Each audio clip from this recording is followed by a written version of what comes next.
Matthew, Mark, Luke, and John, my friend, they wrote between 90 to 110 years after Jesus. Paul wrote between 50 and 60 years after Jesus.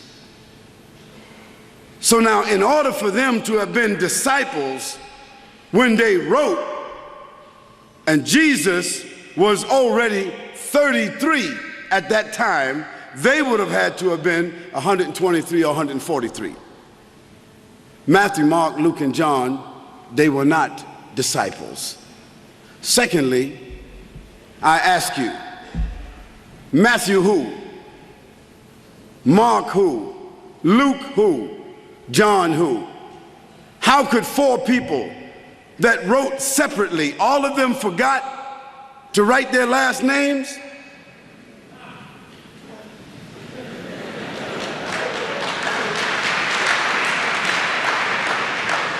The second thing, the third thing, not only did they forget to write their last names, but they began their chapters.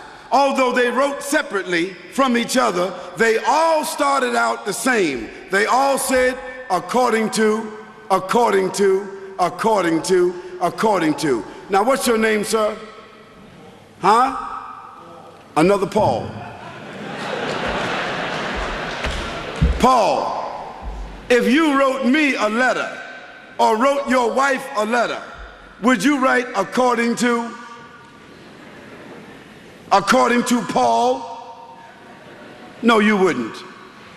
You would write your name at the end. And if you were asking for a debt that I owed you, you would write your last name and your address.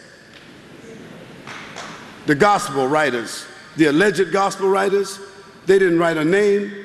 They didn't write an address, they didn't write a reference, and in the beginning of each one of their gospels, they said, according to, according to, according to, according to. No one knows who these people are who wrote those four gospels. They absolutely were not disciples.